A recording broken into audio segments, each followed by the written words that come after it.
d'intervenir, d'avoir l'amabilité de m'appeler une troisième fois. Et d'ailleurs, au cours de cette conférence, je lancerai une perche pour qu'elle m'invite une quatrième fois.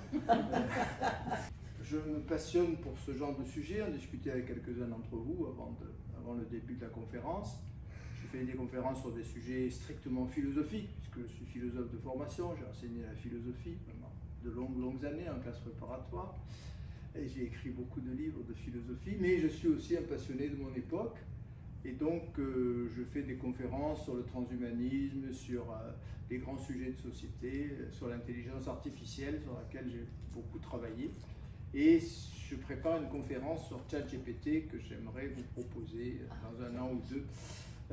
Et concernant ChatGPT, j'entendais ce matin sur Europe 1, dont je suis un fidèle auditeur, une petite chronique.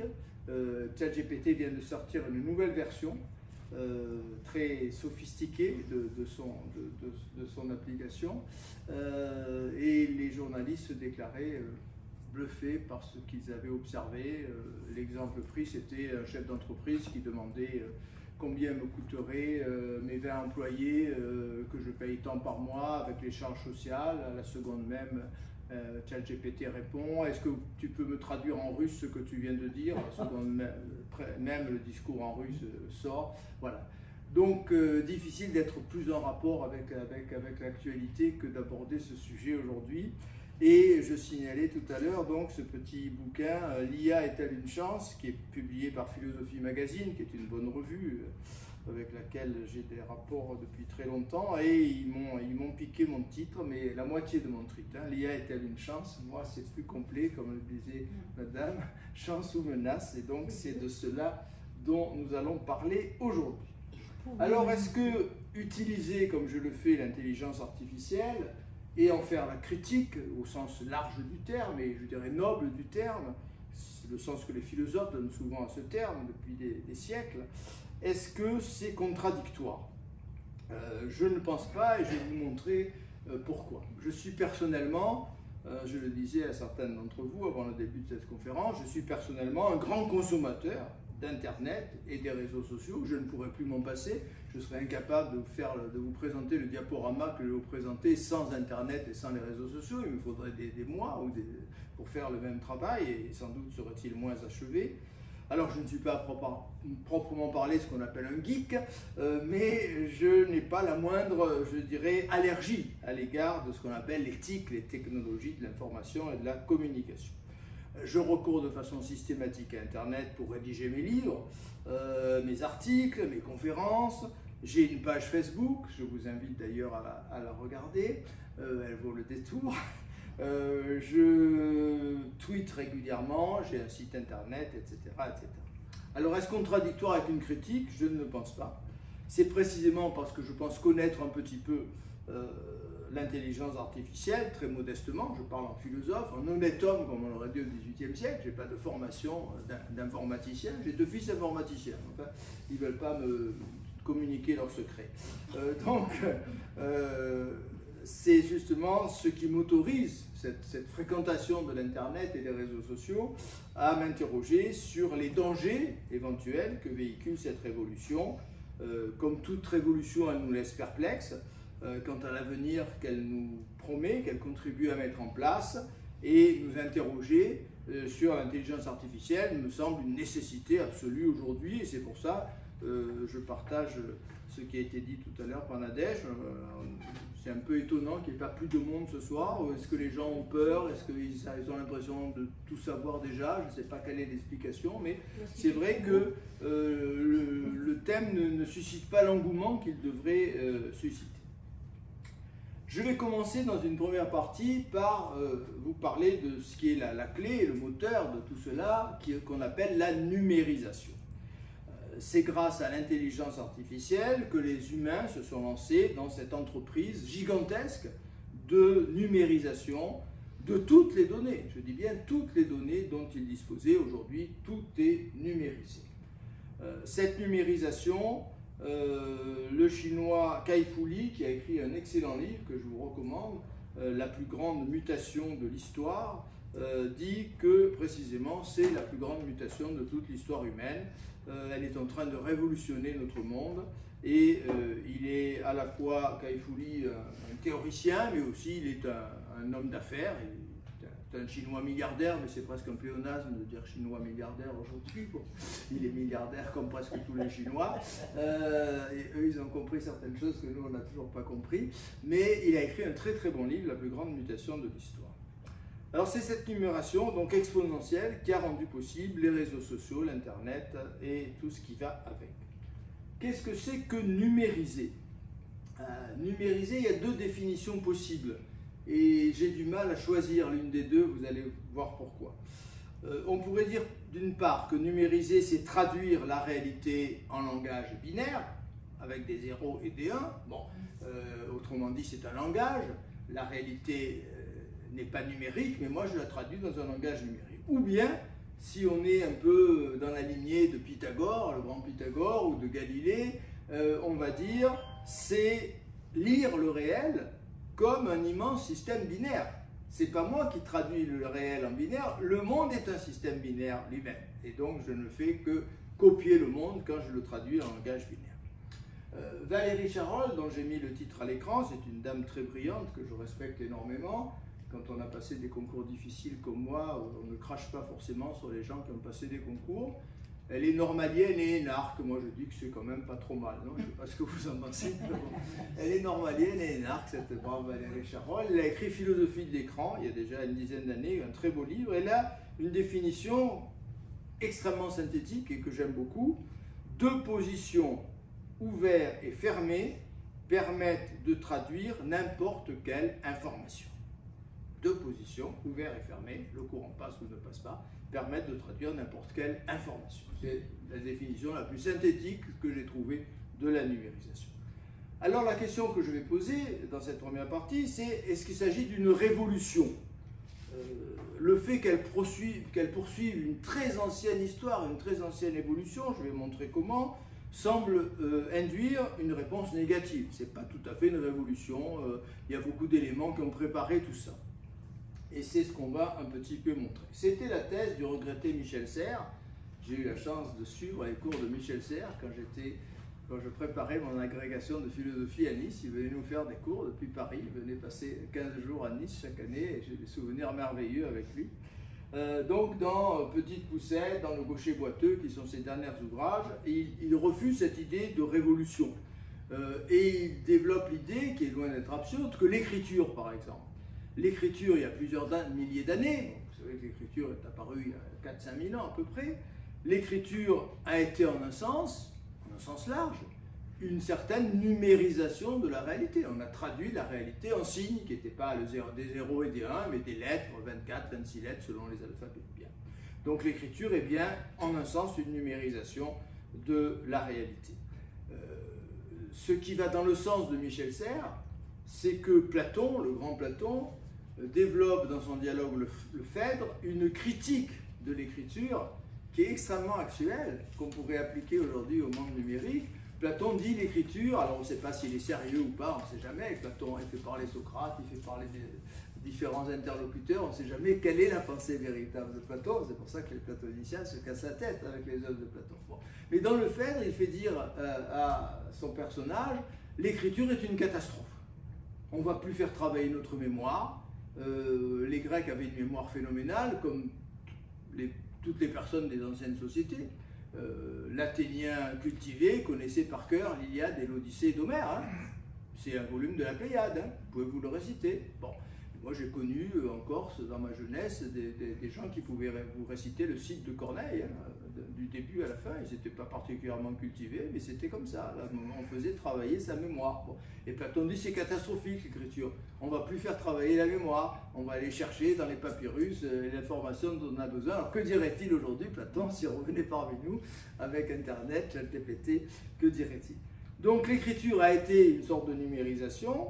L'imprimerie a transformé de fond en comble les techniques pédagogiques, tous les historiens l'ont démontré. L'appareil photo, la caméra ont numérisé les images d'une certaine manière. Le micro-sillon a numérisé le son.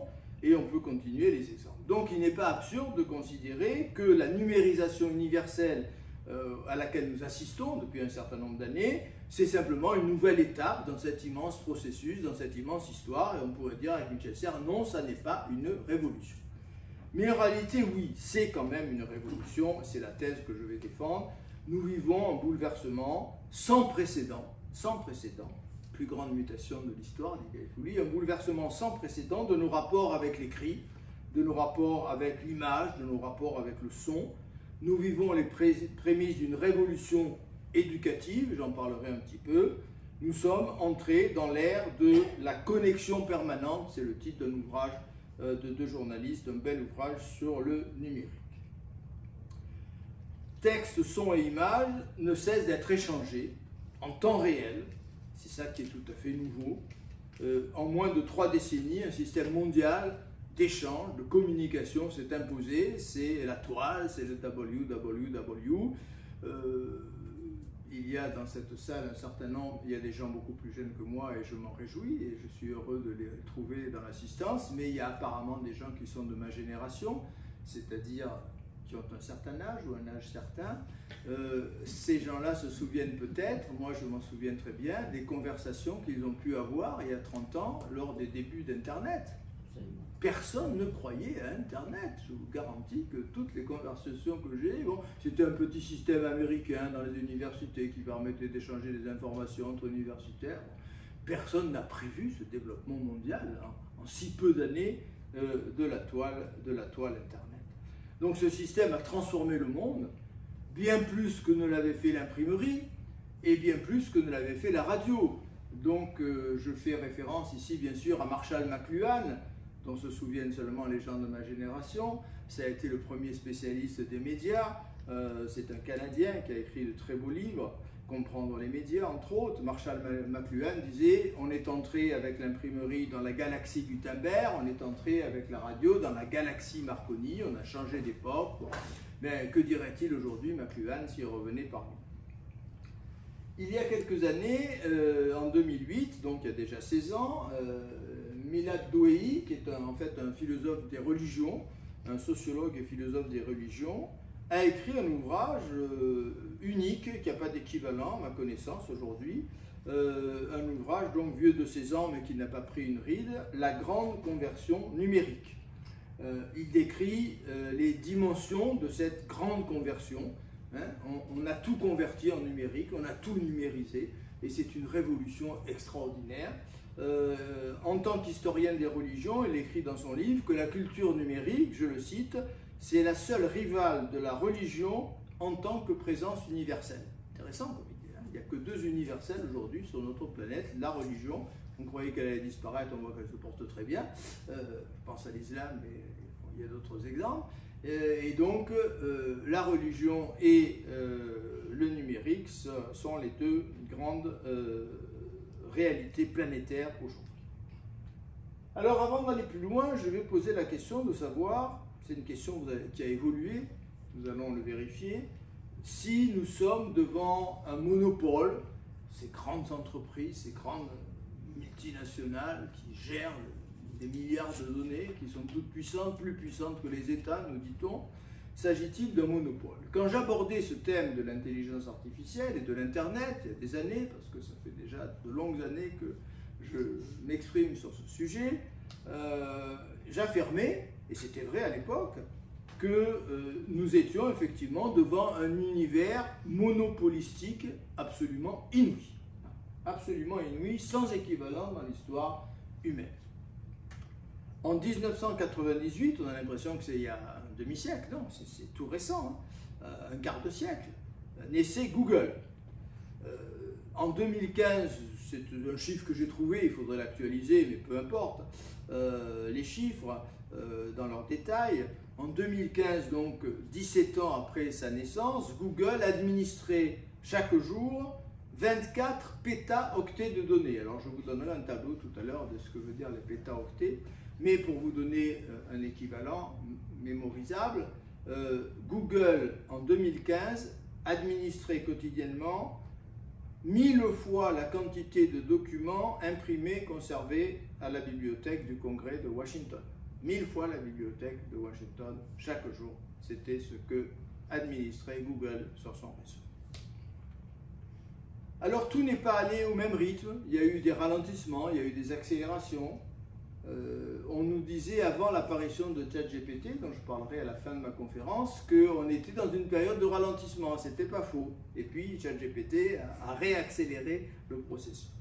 Donc il y a eu une extraordinaire accélération dans les années 2004-2006, j'ai donné les dates. Pas moins de 3 géants sont apparus en moins de 3 ans, entre avril 2004 et mars 2006. Ils ont bouleversé notre quotidien, en tout cas de la plupart d'entre nous. Facebook, bien sûr, créé par Mark Zuckerberg, c'est le premier, en avril 2004. Vous avez peut-être vu le film qui lui est consacré, qui était intéressant. Donc là aussi, Facebook, c'est quoi? C'est un petit réseau à l'intérieur d'une université pour montrer les photos des étudiantes. C'est devenu 3 milliards d'utilisateurs aujourd'hui sur la planète. Qui pouvait prévoir cela? YouTube, créé en 2005, racheté par Google en 2006.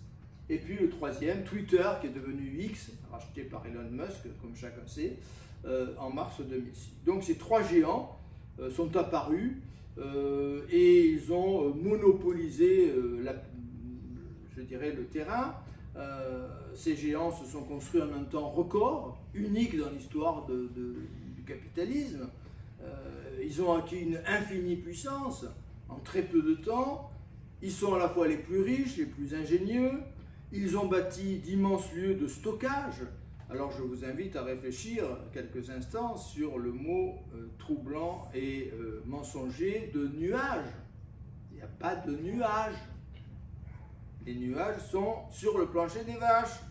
Les nuages, ce sont des immenses bâtiments contenant des milliers d'ordinateurs qui rassemblent toutes les données qu'on leur envoie, parce que c'est nous qui leur envoyons la plupart des données qu'ils stockent. Donc ce sont des fermes, des data centers, comme on les appelle en américain.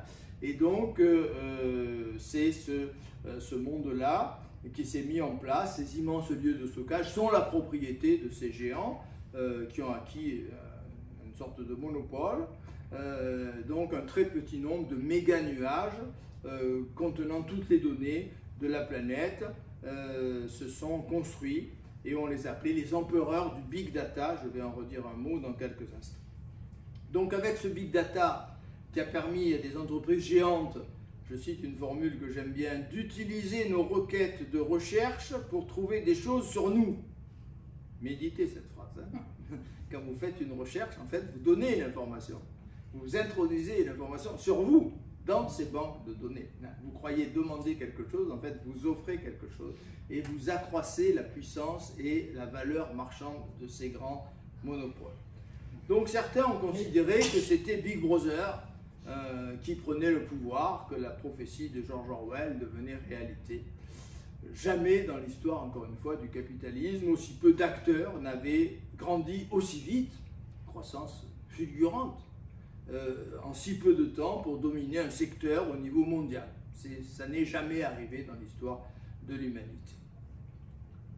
Les auteurs de L'Homme nu, qui sont 2 bons journalistes, Marc Duguin et Christophe Labbé, c'est aussi un livre qu'on peut lire qui est intéressant, même s'il date de 2016, il est encore d'actualité, écrivaient en 2016, et je ne leur fais aucun reproche en les citant, « Google ne sera jamais rejoint, pas plus qu'Apple ou Amazon.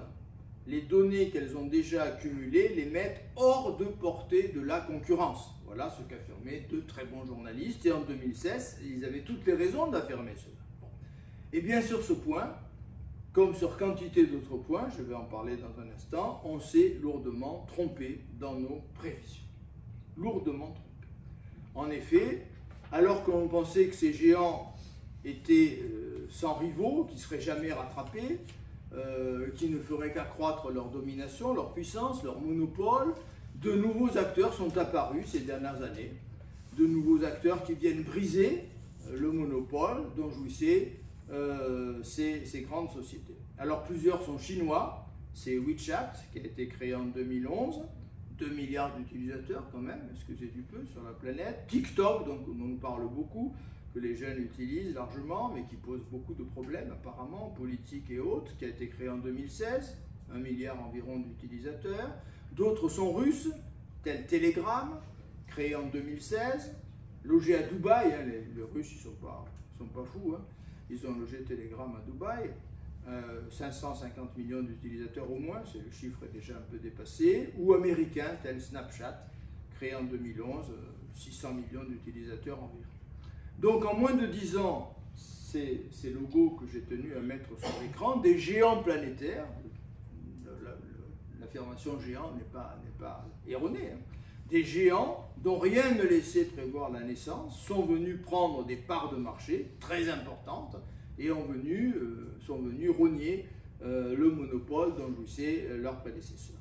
On est très loin du monopole qui faisait trembler les observateurs il y a une dizaine d'années. Donc on s'est trompé là encore dans nos prévisions et d'autres acteurs apparaîtront certainement dans les années à venir. Alors il est temps, avant d'aller plus loin, de nous livrer un bref historique. On a toujours besoin un petit peu de reculer dans le temps, d'avoir des éléments temporels, chronologiques. Je vais donc me livrer devant vous un bref historique de l'intelligence artificielle, ce qui nous permettra un jugement que j'espère éclairer sur l'IA. Car c'est bien cette intelligence artificielle, elle seule, qui rend possible toutes les évolutions dont nous sommes les spectateurs souvent ébahis. On parlait de ChatGPT tout à l'heure, avec les personnes déjà présentes dans la salle, et j'en reparlerai tout à l'heure. Nous avons la chance, j'ai la chance, moi qui ne suis pas un spécialiste, nous avons la chance de disposer dans ce but d'excellents vulgarisateurs qui, même lorsque leurs avis divergent, et quoi de plus naturel hein, quand on aborde un domaine qui évolue aussi vite, qui se rejoignent en fait sur des points essentiels, et je vais les citer bien sûr dans la suite de mon propos. On ne saurait donc se dispenser d'un bilan aussi périlleux que soit l'exercice. Alors quelques livres, parmi d'autres, j'ai lu beaucoup plus que ces 4 ouvrages, mais je les cite parce que ce sont peut-être ceux qui m'ont le plus marqué.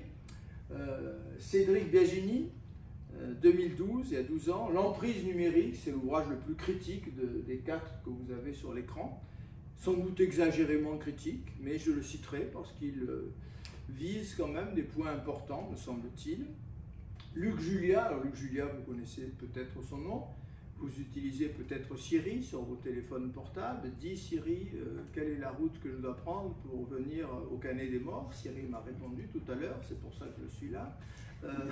C'est le créateur de Siri, hein. Donc on peut être un peu désolé, hein. On a les meilleurs informaticiens du monde en France. Il n'y a pas de doute à ce sujet, mais ils sont tous partis dans la Silicon Valley, hein. On a pas su les retenir.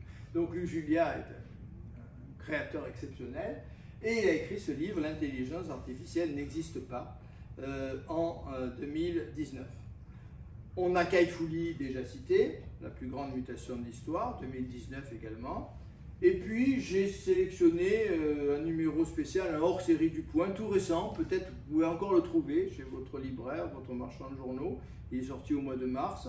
Le guide de l'intelligence artificielle, j'ai trouvé ce numéro spécial absolument remarquable. Il y a des informations qu'on ne trouvait pas ailleurs qui sont disponibles dans ce numéro. Alors grâce à ces ouvrages, je vais pouvoir me livrer à cette historique rapidement bien entendu. Et on va commencer par la préhistoire de l'IA et la préhistoire de ce qu'on appelle la singularité dont vous avez certainement entendu parler. Je commencerai par la préhistoire de l'IA. Le mot date de 1955, il a une date de naissance extrêmement précise. Le terme Artificial Intelligence, AI en anglais, AI et IA en français, est apparu donc en 1955 dans la bouche d'un jeune mathématicien dans une conférence qui réunissait ses collègues dans le New Hampshire, et il a lancé un peu par ironie, un peu par défi, ce terme, Artificial Intelligence, qui immédiatement a été retenu. Tout le monde a adopté ce terme, et le terme est entré dans le langage donc en 1955, 56, je dis 56 sur l'écran, je crois que c'est 55, enfin peu importe. Et puis, préhistoire de la singularité. Alors la singularité, vous en avez tous entendu parler, c'est ce moment annoncé de façon peut-être un peu imprudente par certains spécialistes, c'est le moment où la machine va nous dépasser, va prendre les choses en main, le moment où on va devenir les esclaves de nos ordinateurs. C'est ce qu'on appelle la singularité. La singularité, elle est apparue pour la première fois, alors que le terme même n'existait pas, dans un film dont je vous fais la confidence que je l'ai vu 25 fois dans ma vie, j'ai compté, et je n'ai pas dit mon dernier mot, 2001, l'Odyssée de l'espace du grand Stanley Kubrick. Si vous avez vu 2001, vous vous souvenez sans doute qu'il y a un ordinateur, c'est une mission spatiale, et on a confié toutes les commandes à un ordinateur qui gère tout dans le vaisseau. Et cet ordinateur, donc Carl, dont on voit ici l'œil entre guillemets, croit comprendre à un moment donné que la mission est en danger, que les cosmonautes ne veulent pas accomplir la mission, donc il va les supprimer les uns après les autres, il va les supprimer ceux qui dorment dans les cabines cryogénisées, il va les détruire, il va en détruire un qui est sorti du vaisseau spatial. Mais Kubrick et Clarke, l'auteur étant un grand optimiste, c'est quand même l'homme qui gagne à la fin. Mais c'était la première vision de ce qu'on appelle la singularité. Hein. Donc il faut rendre hommage à Kubrick et à Clarke avant lui. C'est une nouvelle d'abord, hein, 2001. C'est une nouvelle qui s'appelait The Sentinel. Je m'en souviens. Il a écrit en 68, excusez-moi, il a écrit en 68 oui. Avec une vision sur 2001. Tout à fait, tout à fait. Voilà, c'est ça. Voilà, absolument, absolument. Donc c'est un film que vous pouvez voir encore aujourd'hui, qui est intemporel, qui est un véritable bijou. Bien. Donc c'est là qu'apparaît pour la première fois cette idée de singularité. Au cours des années 80, cette notion de singularité donc apparaît cette fois, elle se répand d'abord dans le monde de la science-fiction. C'est un écrivain américain, Bernard Winger, qui l'a popularisé dans ses romans, dans ses récits, et puis qui en a fait la théorie ensuite, dans un essai intitulé The Coming Technological Singularity, la singularité technologique à venir, qui est sorti en 1993. Le concept de singularité est un concept qui a été emprunté aux mathématiques, en particulier à la théorie des catastrophes, à la théorie des singularités. Bien, peu importe. Donc, c'est entré dans le vocabulaire et un certain nombre d'Américains, aujourd'hui, j'en parlerai à la fin de ma conférence, croient beaucoup en la singularité, sont persuadés que la machine va devenir autonome, va échapper à notre contrôle, et ils n'y voient pas forcément quelque chose d'inquiétant d'ailleurs. Certains attendent même que cette machine nous remplace et ne fasse pas nos erreurs. Alors, qu'est-ce qui rend possible tout ça? Qu'est-ce qui rendrait possible peut-être un jour la singularité, même si elle n'arrivera peut-être jamais? Il faut souhaiter qu'elle n'arrive pas, la singularité. Mais bon, on ne peut pas l'exclure complètement. Sur quoi reposerait la singularité? Bien sûr, la puissance exponentielle de nos machines. Bien entendu, il est toujours difficile d'extrapoler, c'est toujours dangereux, mais vous avez ici un tableau que j'emprunte à un ouvrage de Laurent Alexandre, que je citerai tout à l'heure. Vous avez la puissance des machines. Hein. On est parti du kiloflops, 1000 opérations par seconde, c'était en 1950, on trouvait ça extraordinaire, 1000 opérations par seconde. On est passé au mégaflops, 1 million d'opérations, 64, au gigaflops, 1 milliard, au teraflops, 1000 milliards, au pétaflops, 1 million de milliards, et à l'hexaflops, 1 milliard de milliards. Alors là, Laurent Alexandre s'est un petit peu trompé. Il a annoncé ça pour 2018. C'est en 2022 seulement qu'on a atteint l'hexaflops, le milliard de milliards d'opérations par seconde. Bon.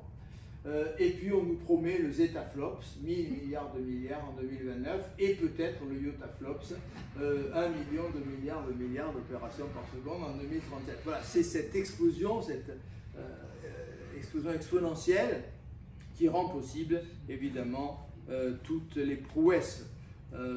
En 1938, l'ordinateur le plus puissant, qui était le ZI de l'américain Konrad Zuse, réalisait une opération par seconde. On trouvait ça extraordinaire. On est passé aujourd'hui à 143 millions de milliards d'opérations par seconde, hein, quand on s'approche de l'hexaflops. Donc ça paraissait merveilleux, ça nous paraît un peu ridicule aujourd'hui.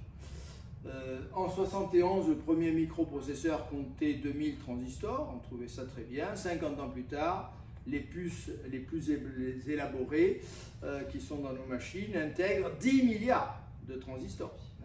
La puissance de calcul donc, de nos machines a été multipliée par plus d'1 million. Voilà, plus d'1 million.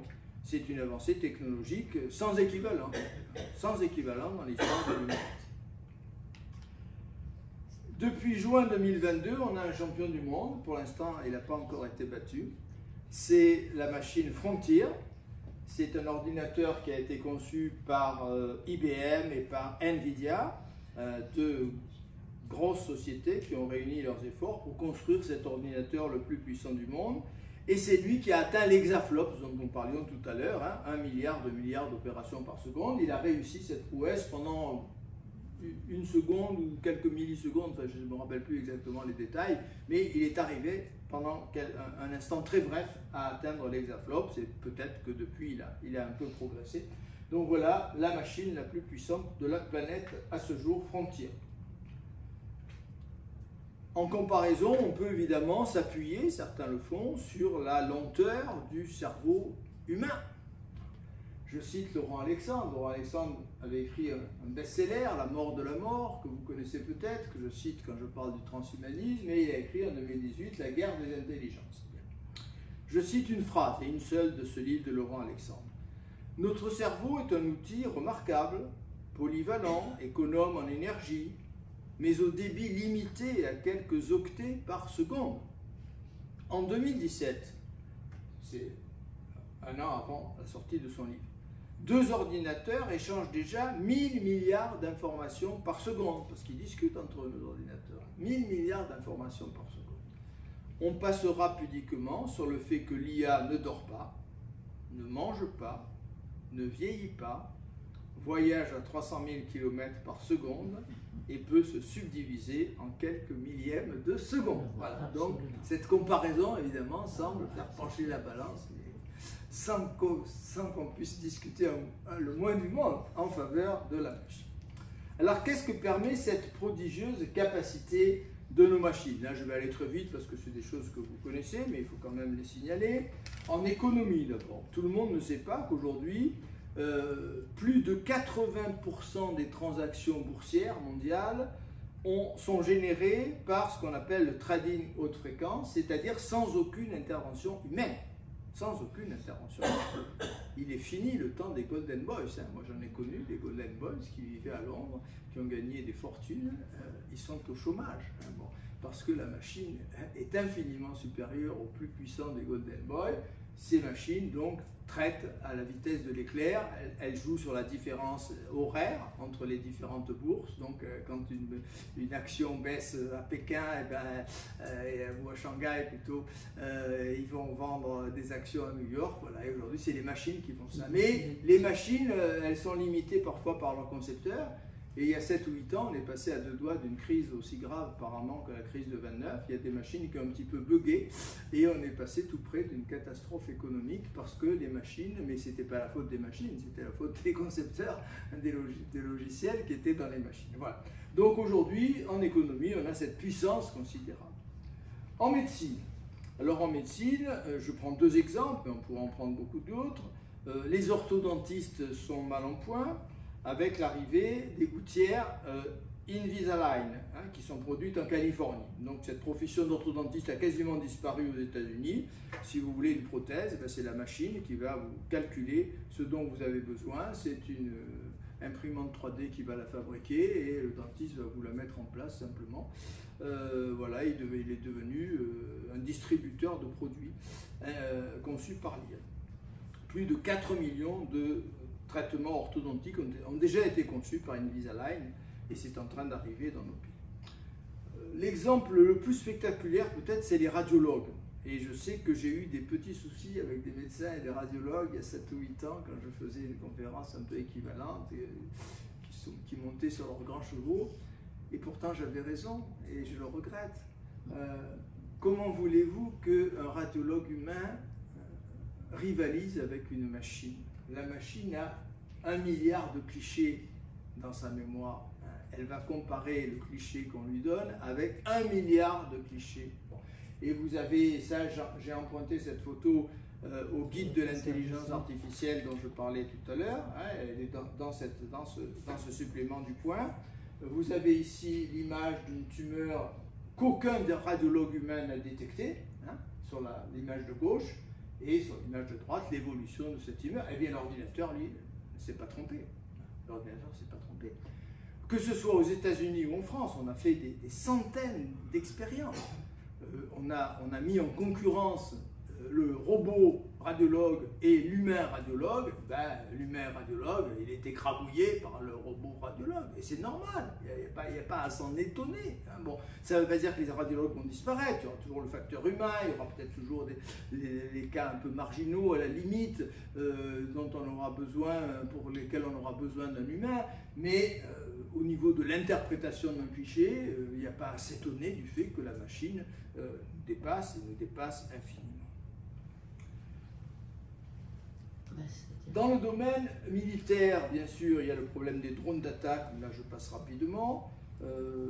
Plusieurs chercheurs, dont Elon Musk, Stephen Hawking, avant sa disparition, ont signé des pétitions un peu hypocrites pour interdire ces robots tueurs. Aujourd'hui, apparemment, on nous dit que les drones ne peuvent pas être autonomes.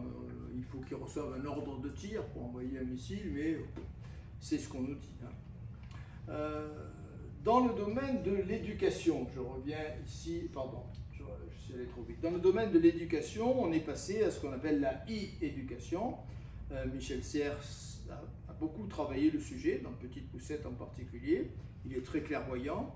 Michel Serres nous dit qu'on peut prévoir, à l'échelle de 20 ou 30 ans, la disparition des cours en amphithéâtre, qui seront remplacés par des cours individualisés, beaucoup plus adaptés à chacun. Un professeur ne peut pas s'adapter à chaque étudiant. S'il en a 300 dans un amphi, l'ordinateur peut le faire. En traitant les questions et les réponses, il peut s'adapter, modifier les éléments.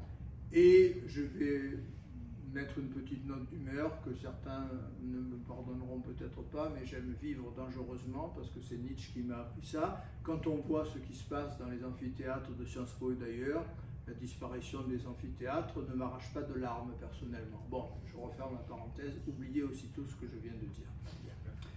Dans le domaine de la domotique, on a affaire à ce qu'on appelle l'IoT, l'Internet of Things, l'Internet des objets.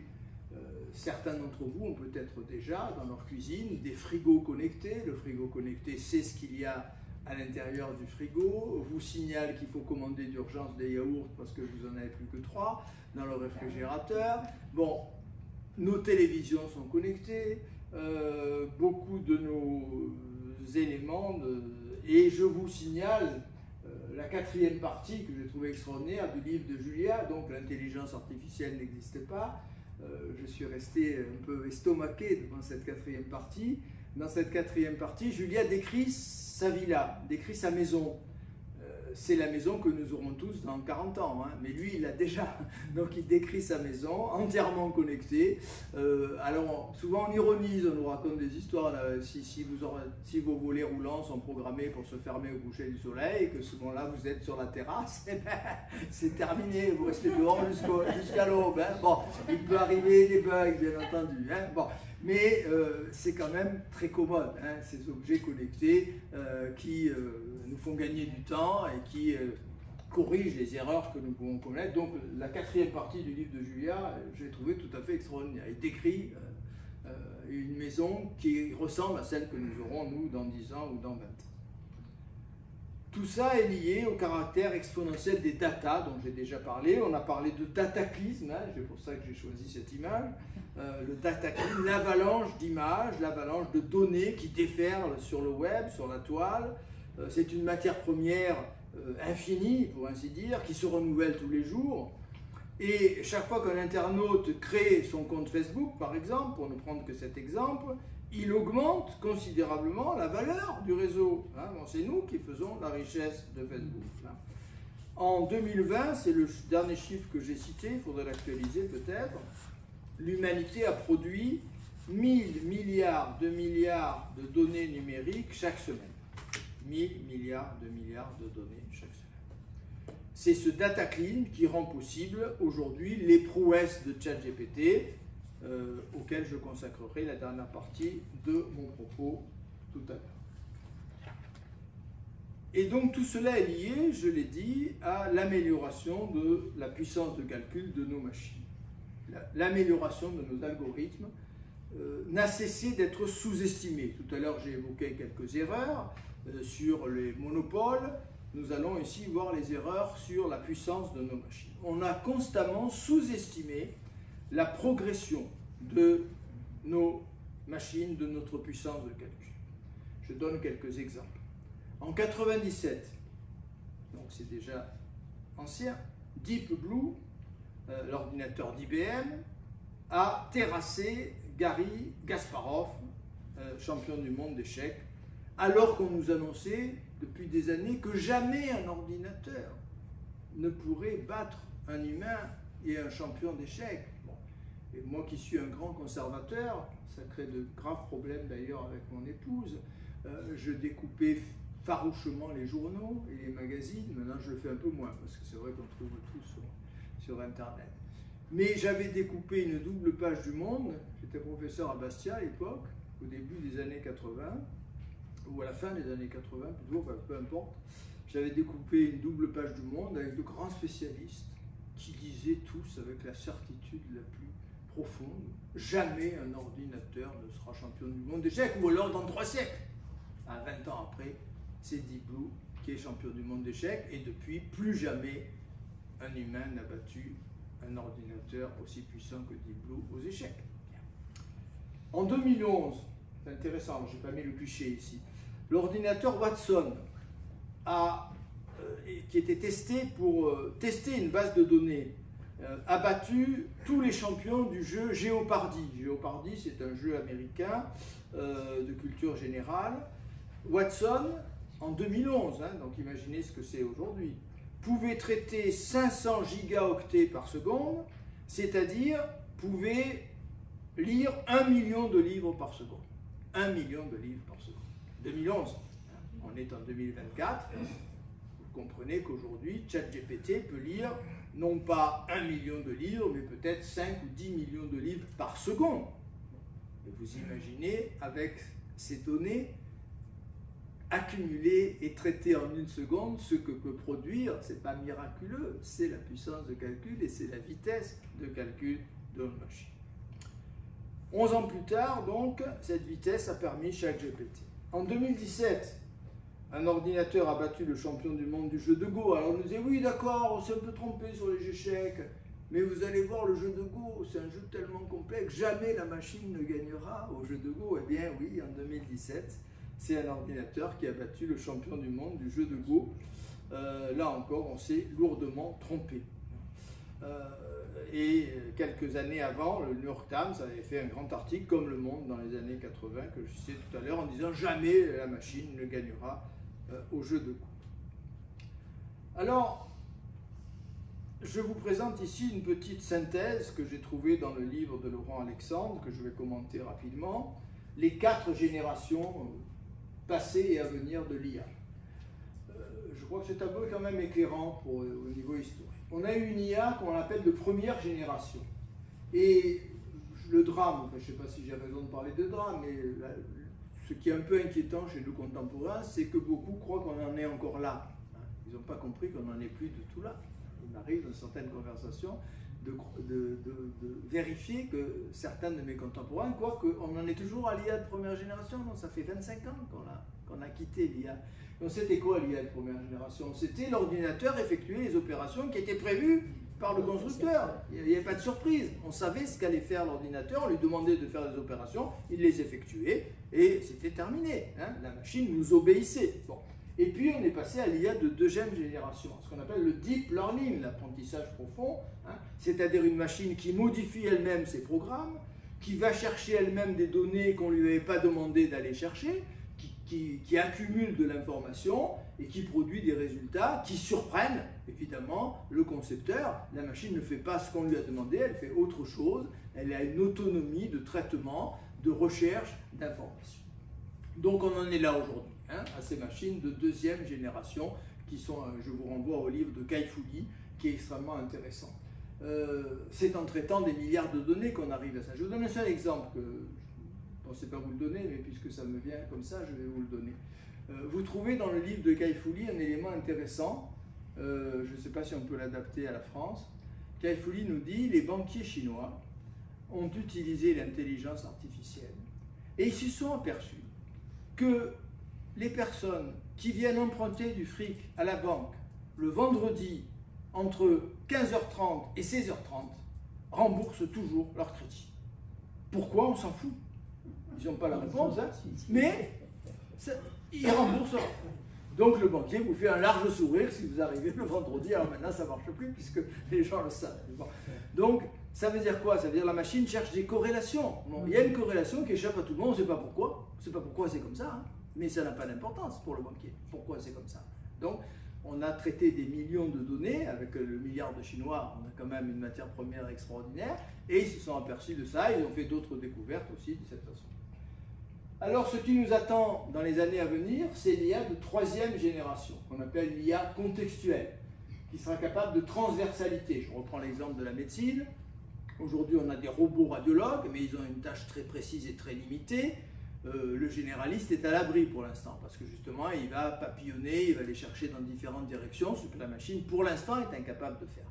Mais on aura sans doute, d'ici 2030, des machines capables de transversalité, qui vont chercher des informations dans différentes directions que n'a pas prévu le créateur de la machine, et qui pourront remplacer peut-être les médecins généralistes.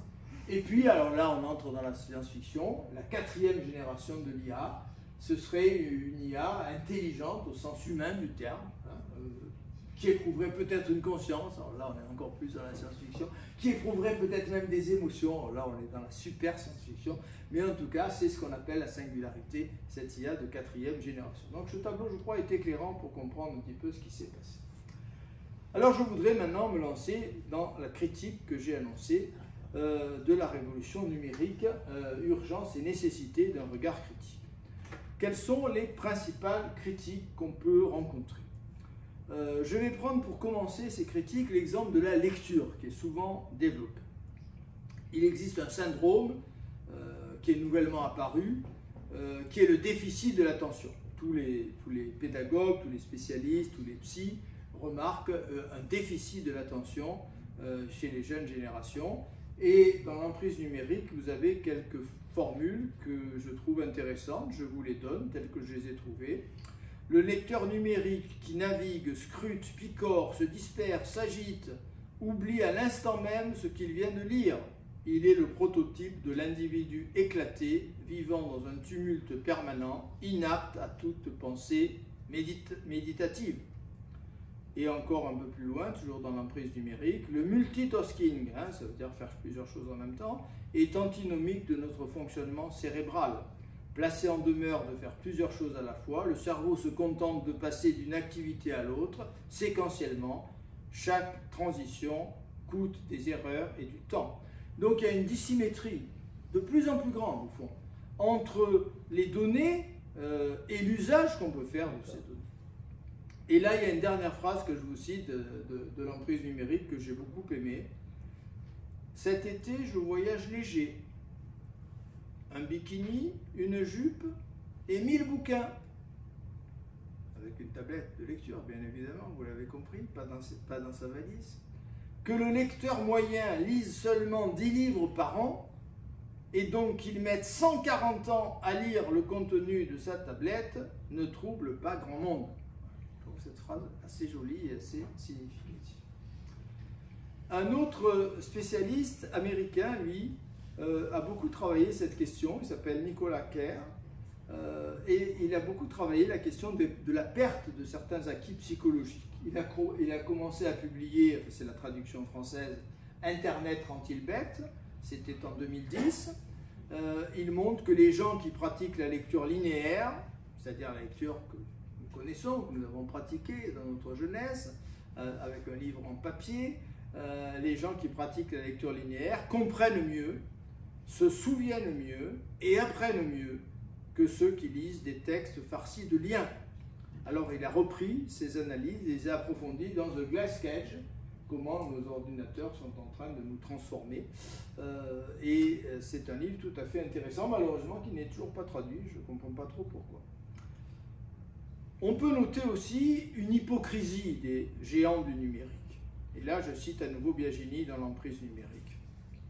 Pour preuve, de nombreux cadres des sociétés high-tech de la Silicon Valley envoient leurs enfants dans des écoles appliquant la pédagogie dite Waldorf, du nom de son inventeur, un psychologue américain, dans laquelle les nouvelles technologies n'ont pas de place, puisqu'elles reposent avant tout sur l'éducation physique et le travail manuel. Les concepteurs des machines, que sont Google, l'iPad ou encore eBay, sont parfaitement conscients du phénomène d'addiction qu'ils créent et ils veulent en préserver leurs propres enfants. C'est d'un cynisme génial. Génial si on veut. Donc il s'agit de bâtir une critique de ce qu'on peut appeler la raison numérique et c'est ce que je vais développer rapidement. Cette critique, elle pourrait démarrer avec une phrase d'un très bon philosophe allemand qui s'appelle Karl Lewitz, qui nous a quittés il y a bien longtemps déjà, en 1973, mais dont j'aime beaucoup cette phrase. Ce qui est irrationnel, c'est le fait de la rationalisation universelle. Ça paraît être un paradoxe, ça n'est pas au fond un paradoxe. Vouloir forcément tout rationaliser, c'est peut-être profondément irrationnel. C'est dans son livre sur Max Weber et Karl Marx.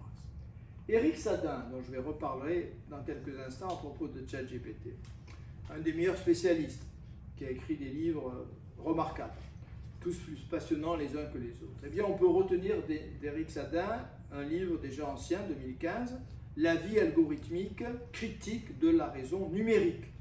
Et je retiens une phrase qu'il cite en conclusion de cet ouvrage: soumettre la vie algorithmique contemporaine à une critique en acte de la raison numérique qui l'ordonne relève d'un combat, retenez bien les trois adjectifs, relève d'un combat politique, éthique et civilisationnel majeur de notre temps. Politique, parce qu'il faut rendre nos États responsables et les obliger à s'intéresser à ce qui se passe. Éthique, parce qu'il est question de morale et de l'avenir de l'humanité. Civilisationnel, parce qu'il est question de notre civilisation elle-même. Alors les trois critiques fondamentales qu'on peut retenir sont les suivantes. D'abord une critique écologique. On nous dit que les nouvelles technologies permettent de fantastiques économies de matières premières, d'énergie. C'est tout à fait inexact. L'exemple classique qu'on donne, c'est le journal numérique ou le livre numérique. On nous dit le livre papier, c'est une catastrophe, on détruit des forêts entières, etc. Ça n'est pas faux. Sauf que, parlons des matières premières. Je cite à nouveau Biagini. La fabrication d'un reader, d'une tablette de lecture, nécessite beaucoup de matériaux, 15 kg de minerais, notamment du coltan, qui fait l'objet de toutes les convoitises dans certaines régions d'Afrique. Tandis qu'un livre papier en utilise 300 grammes, en tenant compte du gravier utilisé pour les véhicules, les routes qu'il achemine. La fabrication d'un livre papier coûte 1 kg de CO2, la fameuse empreinte carbone dont vous entendez parler tous les jours, 1 kg. La fabrication d'une tablette, 240 kg de CO2. 1 kg pour le livre papier, 240 kg pour la tablette, pour le livre numérique. Je cite encore Biagini, la fabrication d'un ordinateur est très vorace en ressources, elle nécessite 1500 litres d'eau, 240 kg de combustible fossile, 22 kg de matériaux différents, dont des matières premières comme le cuivre, l'aluminium, le plomb, l'or, le zinc, le nickel, l'étain, l'argent, le fer, le platine, le palladium, le mercure et le cobalt, et toutes les terres rares dont vous entendez parler régulièrement. Donc voilà pour les matières premières. L'énergie maintenant. Sur l'énergie, les choses sont encore plus claires. Et je cite ici Luc Julia, qui n'est pas un ennemi de l'intelligence artificielle. Tout son parcours est là pour le démontrer. Julia nous dit que si Internet était un pays, il serait le 3e plus gros consommateur d'électricité de la planète, avec 1500 terawatts par an, derrière la Chine et les États-Unis. Donc si on faisait un classement mondial et qu'on considérait Internet comme un pays, il serait le 3e consommateur mondial d'électricité. Le numérique consomme à lui seul 10 à 15% de l'électricité mondiale, il faut le savoir. C'est-à-dire l'équivalent de 100 réacteurs nucléaires. Et cette consommation double tous les 4 ans. Luc Julia nous dit que notre cerveau, c'est l'objet en fait le plus complexe. Et j'aime beaucoup ce chiffre qui est à retenir. un cerveau humain renferme en moyenne 86 milliards de neurones interconnectés, donc interconnectés, vous voyez, exponentiels, donc quelque chose qui est supérieur au nombre d'atomes de l'univers. Donc, il ne faut pas rougir de ce cerveau dont Laurent Alexandre nous disait qu'il est lent, qu'il est un peu nul. Non, non, notre cerveau est quand même pas mal constitué. C'est l'objet le plus complexe de l'univers connu. Et il vaudrait mieux parler d'intelligence augmentée, dit-il, que d'intelligence artificielle. Et il est profondément écologique. Il fonctionne, DeepMind, donc celui qui a battu l'américain en jeu, Jeopardy, consomme 440 000 watts par heure, c'est le jeu de Go, pardon, hein, alors que nos cerveaux fonctionnent avec 20 watts par heure et peut effectuer bien d'autres tâches. Hein. DeepMind peut simplement jouer au Go, il ne peut pas faire autre chose, il a été construit pour ça. Donc, une grande supériorité, en fait, quoique certains affirment, du cerveau humain sur la machine, pour l'instant en tout cas. Ensuite, une critique psychologique. Je cite à nouveau l'emprise numérique. La surinformation peut même anesthésier, bourrer les gens de données incombustibles, gorger de faits, qu'ils se sentent gavés, mais absolument brillants côté information. Ils auront alors l'impression de penser. J'aime beaucoup cette formule. Ils auront le sentiment du mouvement tout en faisant du surplace. C'est une critique assez intéressante.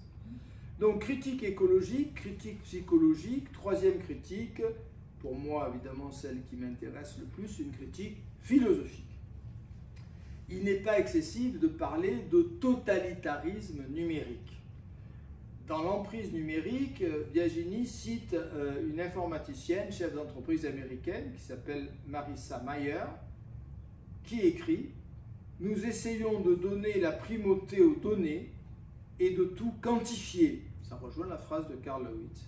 Nous vivons dans un monde de chiffres. Nous vivons dans un monde de chiffres. Et du même coup, dans ce monde de chiffres, qu'est-ce que nous oublions? Nous oublions le sensible.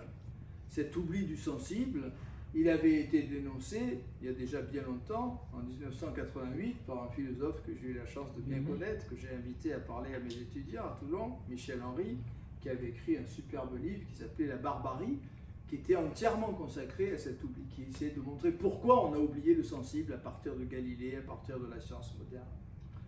Et dans L'homme nu, déjà cité, Duguin et Labbé écrivent « En convertissant le réel en 0 et en 1, on nous a fabriqué un monde amputé, un monde binaire, amputé d'une dimension fondamentale, le sensible. » Donc cet oubli du sensible est évidemment la dimension majeure et la critique sans doute majeure qu'on peut faire de ça. Alors je termine avec, et je vous l'ai promis, ChatGPT. L'IA va-t-elle devenir intelligente, contrairement à ce qu'affirmait donc Luc Julia, l'intelligence artificielle n'existe pas. ChatGPT est apparu le 30 novembre 2022, c'est tout récent. Je vous disais tout à l'heure, j'entendais ce matin même sur Europe 1 des réflexions sur la nouvelle version qui nous est proposée. On ne s'est pas rendu compte tout de suite de la révolution qui était en marche avec ChatGPT. En 2021, OpenAI, qui est le créateur, l'entreprise créateur de ChatGPT, avait rendu public une IA qui créait des images à partir des notions. On lui demandait de créer une image, elle crée une image. Ils ont appelé cela DALL-E, c'est un jeu de mots. Dali comme Dali, Salvador Dali, mais en même temps, petite référence à Wall-E, qui est un robot qui nettoie la planète dans un dessin animé qui a eu beaucoup de succès en 2008. 2 ans avant ChatGPT, était apparue une IA aux productions tout aussi spectaculaires qui s'appelle Midjourney. Midjourney, c'est une IA créatrice d'images et l'une des productions de Midjourney, qui s'appelait Slash Imagine, a été primée lors de la 13e édition du Nikon Film Festival. Les jurés n'ont rien vu. Ils ont donné un grand prix à cette image créée par l'intelligence artificielle.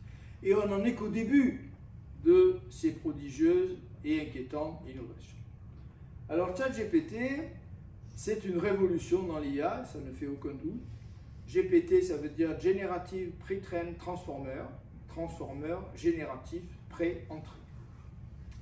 L'arrivée de ChatGPT bouleverse tout ce qu'on croyait savoir, tous les paramètres que l'on pensait avoir maîtrisés sur l'intelligence artificielle. Mais je repose la question de Julia, ChatGPT est-elle intelligente? Peut-on appliquer à ChatGPT la formule de Julia, catégorique, l'intelligence artificielle n'existe pas? Je vais sans doute vous décevoir en vous disant que il me semble impossible pour l'instant de répondre à cette question. Pourquoi? Parce que nous ne savons peut-être pas tout à fait ce qu'est l'intelligence.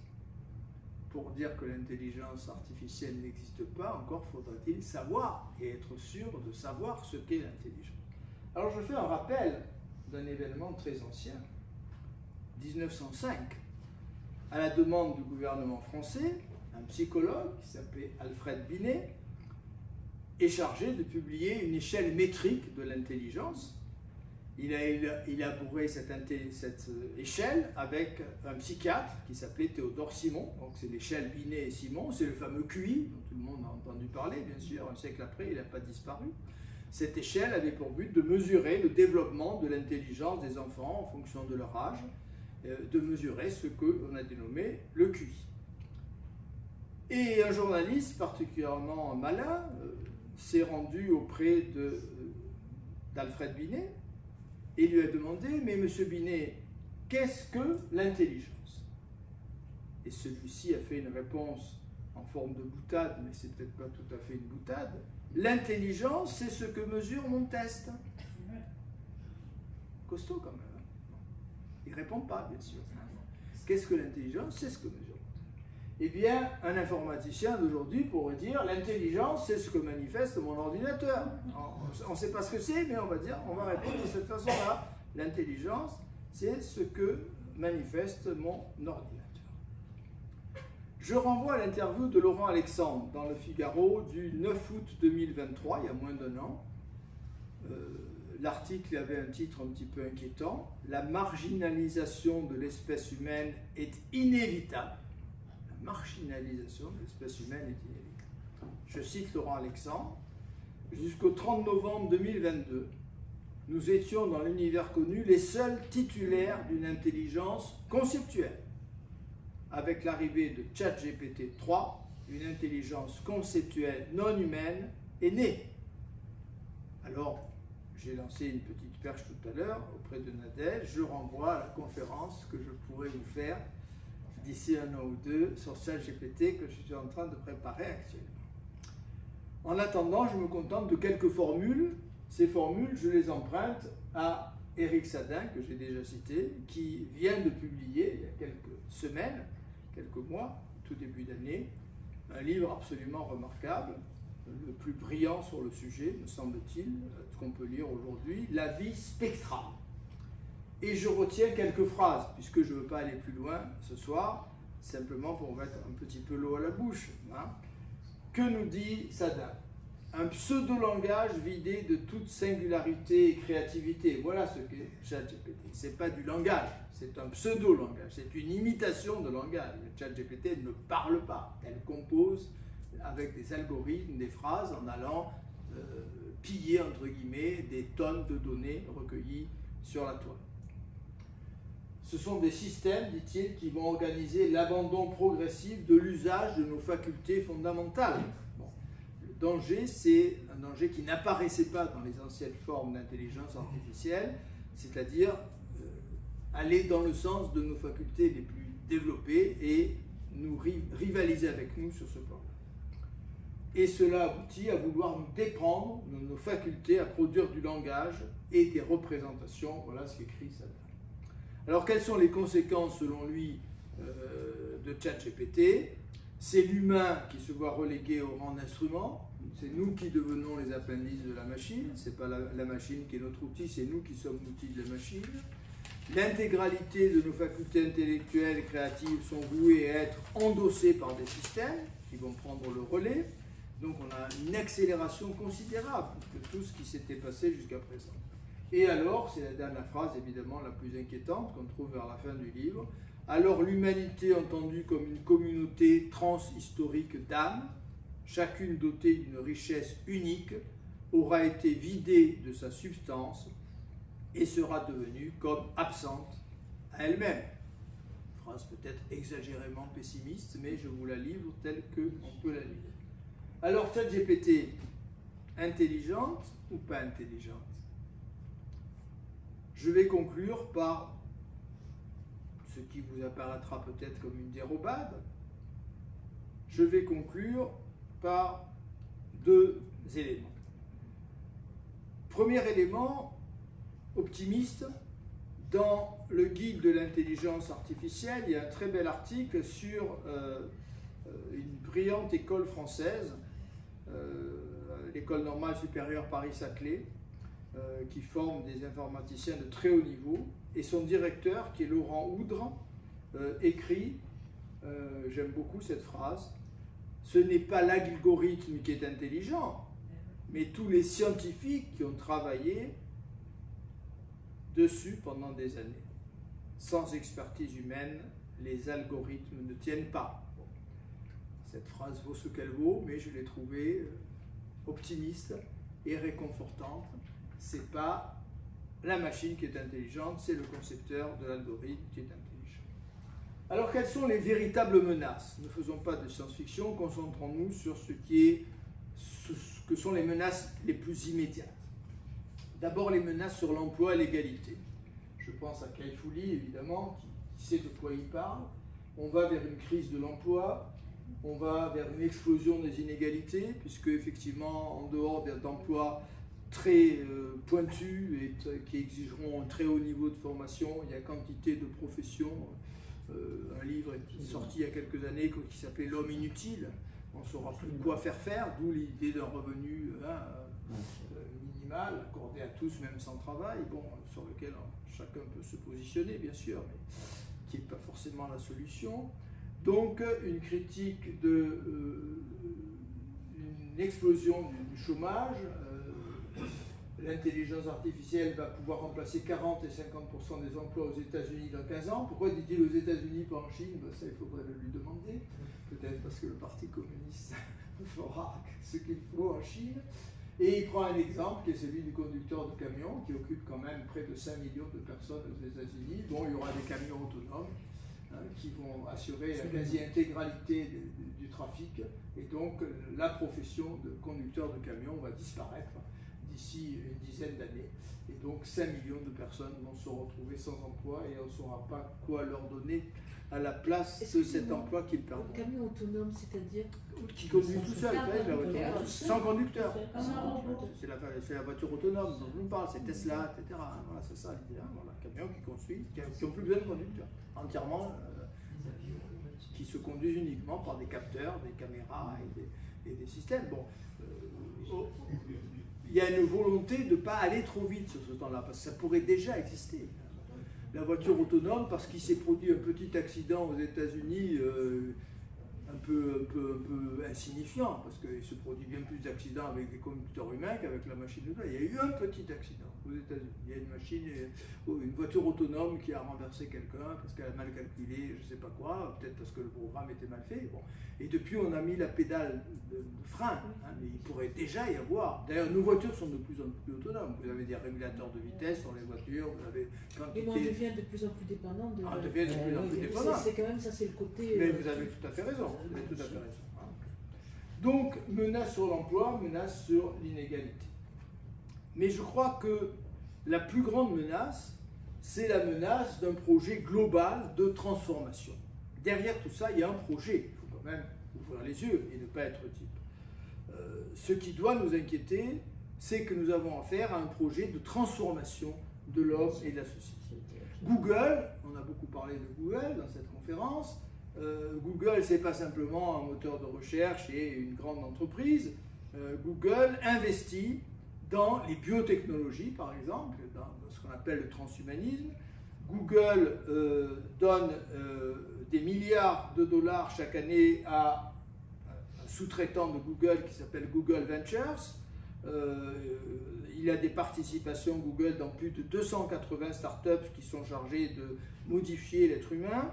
Il lui alloue des millions de dollars. Google parraine aux États-Unis une université qui s'appelle la Singularity University, hein, l'université de la singularité. Je vous ai parlé de la singularité, donc vous pouvez comprendre de quoi il s'agit, entièrement consacrée aux nouvelles technologies.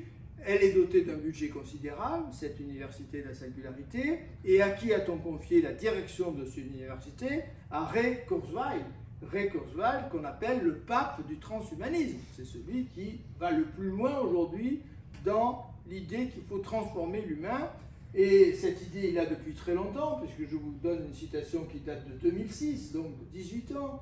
Il écrivait dans la revue The Futurist, c'est cette fusion de l'homme et de la machine associée à l'explosion soudaine de l'intelligence artificielle, au progrès rapide de la recherche génétique et des nanotechnologies, va aboutir à un monde où la distinction entre biologique et mécanique, ou entre réalité physique et virtuelle, n'aura plus cours. Ray Kurzweil nous annonce la fin de la différence entre le naturel et l'artificiel, entre l'humain et la machine. Toujours selon Ray Kurzweil, nous allons bientôt pouvoir télécharger le contenu de nos cerveaux, donc de notre conscience, si on veut employer un langage un peu moins matérialiste, dans des machines, ce qui pourrait assurer une sorte d'immortalité virtuelle, bien sûr, à l'individu.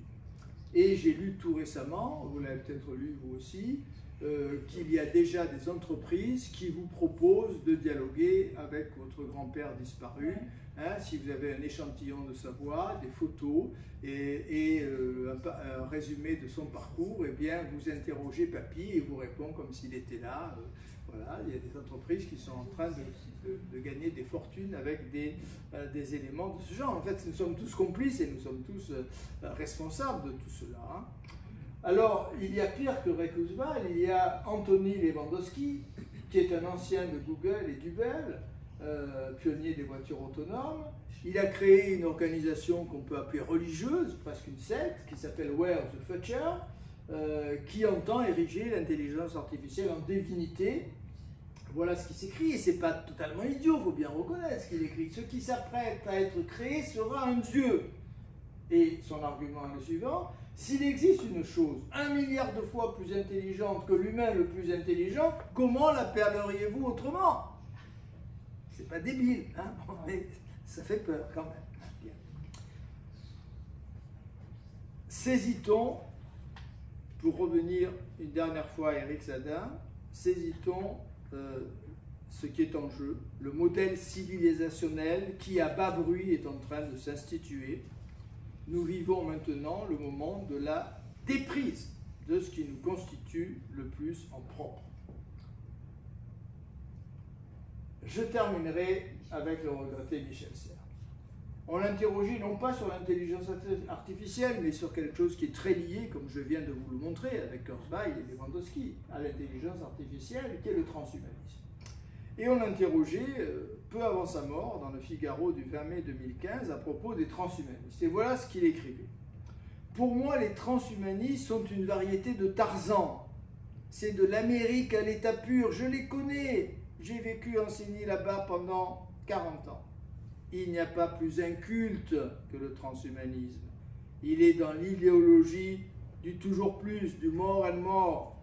Il croit que mort, c'est mieux. Tout cela me fait rire.